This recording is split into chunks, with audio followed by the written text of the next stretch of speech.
Il y avait un compagnon du prophète sallallahu alayhi wa sallam qu'on surnommait Abu Mi'laq. C'était un commerçant. Il commerçait avec son argent et l'argent des autres. Il était connu comme étant un homme pieux et un grand adorateur. Un jour, il est parti en voyage pour le commerce et un homme armé lui a bloqué la route et lui a dit « Pose tes affaires ici, car je vais te tuer ». C'était un brigand, un bandit, et ils étaient seuls. Abu Mi'laq, il lui dit « Prends mon argent, t'as qu'à tout prendre même. Mais pourquoi tu veux me tuer? Laisse-moi en vie, prends tout et va-t'en. » Le bandit lui a dit « Tes biens, ils sont déjà à moi, mais tu vas mourir, je veux te tuer. » Abu Mi'laq, il lui dit « Ok, alors laisse-moi prier. Laisse-moi faire une dernière prière à mon Seigneur. » L'homme lui dit « Prie autant que tu veux. Je vais m'asseoir ici, je te regarde. Vas-y, prends ton temps. » Abu Mi'laq a fait les ablutions, s'est dirigé vers le Qibla, a dirigé son cœur vers Allah et a dit « Allahu Akbar. » Allah est plus grand que toute chose. Il domine tout. Il est entré en prière. Et il a prié en tout 4 rak'at. Et à la fin de sa prière, il a fait dua. Et dans son invocation, il a dit Ya Wadoud, Ya Wadoud, Ya Dhal Arsh al-Majid, Ya Fa'al lima yurid, As'aluka, bi'izzatika allati la yuram, wa mulkika alladhi la yudhal, wa binurika alladhi mala'a arkan arshik, an takfiyani sharra hadha al-als, Ya Mughith aghithni. Ya Mughith aghithni, Ya Mughith aghithni.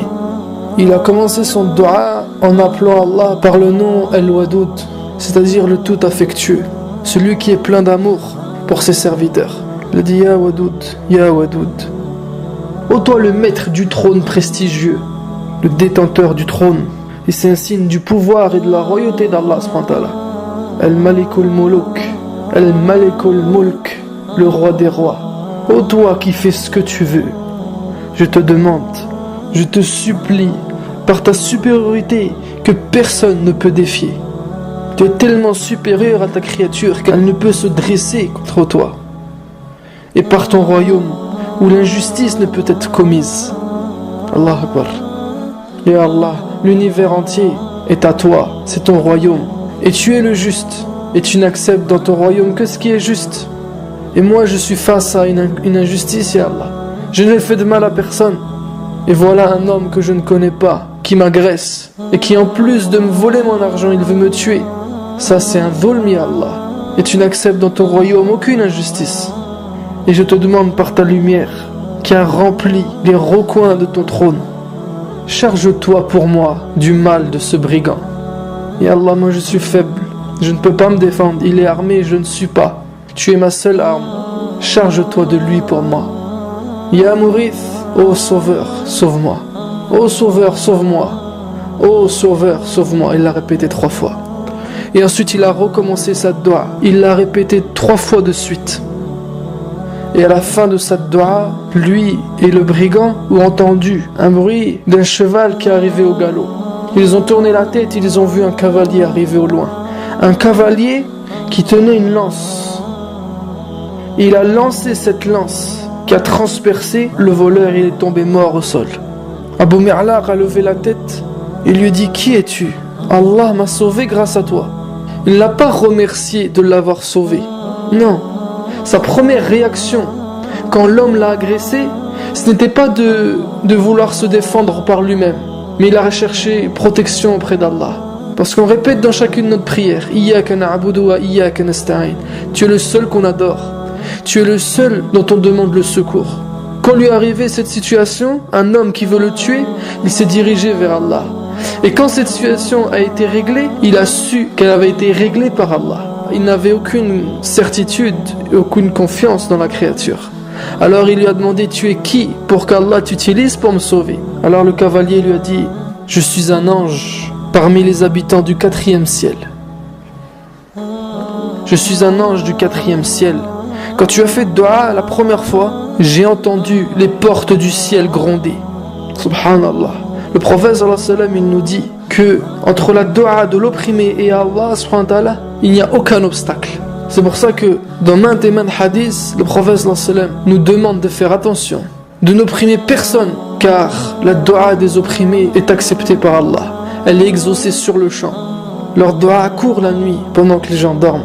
Ceux qui subissent une injustice se réfugient auprès d'Allah et font dua contre leurs agresseurs pendant que leurs agresseurs sont en train de dormir. C'est pour ça Abu Darda il disait: la personne que je déteste le plus opprimée est celle qui ne peut s'appuyer que sur Allah contre moi. Ces gens qui sont des croyants et qui, si ils subissent une injustice, ils ne s'orientent que vers Allah. Attention à leur dua. Ça ne veut pas dire que les autres, ils aiment les opprimer. Attention à faire du mal aux gens, à opprimer les autres, à insulter, à se moquer, à voler, à faire du mal, à rabaisser, à oublier, à négliger, à attaquer. Le vrai croyant, comme nous dit le prophète sallallahu alayhi wa sallam, c'est la personne dont les autres se sentent à l'abri de sa langue et de ses mains. Il ne dit pas du mal d'eux, il ne fait pas de médisance, il se sent en sécurité avec lui. C'est la description du croyant, selon le prophète sallallahu alayhi wa sallam. Alors cet ange a dit: lorsque tu as fait dua la première fois, j'ai entendu les portes du ciel gronder. Car chaque ciel, et il y en a 7, est rempli d'anges. Le prophète sallallahu alayhi wa sallam nous dit: j'ai entendu le ciel craquer, gémir, et c'est normal qu'il gémisse. Il n'y a pas au ciel l'espace de 4 doigts où il n'y a pas un ange. Les 7 cieux sont remplis, blindés de malaïka. Et lui était un ange du 4e ciel. Quand tu as supplié la première fois, les portes du ciel ont grondé. La deuxième fois, j'ai entendu les habitants du ciel, tous les anges des cieux, crier. Et quand tu as supplié la 3e fois, on s'est dit entre nous: ça c'est la prière d'un désespéré. Ça c'est la dua d'un madhloum, c'est l'invocation d'un opprimé. Alors j'ai demandé à Allah la permission de descendre pour t'aider. Et Allah m'a permis. Allahu Akbar. Wallah, ceux qui s'en prennent à nous pensent qu'on est faible, qu'on n'a pas de protecteur. Ils savent pas que Rabbul Alamin est avec nous, le Seigneur de l'univers, le maître des cieux et de la terre. Il fait ce qu'il veut pour qui il veut, quand il veut, où il veut. Tout se passe si il le veut. Il est avec celui qui fait le bien. Il est avec le faible qui subit. Et il domine le fort qui fait le mal et qui haggar les gens. La plus grande musiba, la plus grande catastrophe sur cette terre est de l'oublier. D'oublier Allah, l'origine de tout. Celui qui nous aime comme on est, qui nous a créés tel que l'on est, qui est vigilant avec nous, qui est bienfaisant pour nous. Abu Mi'laq ne l'a pas oublié et Allah l'a aidé. Et cet ange a rajouté: avant de partir, je vais t'annoncer une bonne nouvelle. Sache que quiconque fait ses ablutions et prie 4 raka'at comme tu l'as fait et supplie avec cette invocation, il sera exaucé, qu'il soit désespéré ou non, qu'il se fasse opprimer ou non. Tu fais tes ablutions, tu te diriges vers Allah en faisant 4 raka'at et tu fais cette dua qui se trouve en bas dans la description. Je l'ai écrite en français et en phonétique pour ceux qui veulent l'apprendre. Je t'invite fortement à t'abonner à la chaîne. 3 fois par semaine, je publie une histoire de la sorte ou un rappel qui te profitera si tu es croyant. Abonne-toi pour être mis au courant. Et tu trouveras dans le i comme info, en haut à droite de cette vidéo, un lien pour t'inscrire à la lettre que j'écris et que j'envoie à tous ceux qui se sont inscrits le dimanche matin à 7h. Je te l'envoie directement dans ta boîte mail. Alors inscris-toi avant dimanche pour la recevoir. Qu'Allah nous facilite à devenir meilleurs, nous préserve dans son dîn, nous donne la bonne compréhension et la motivation.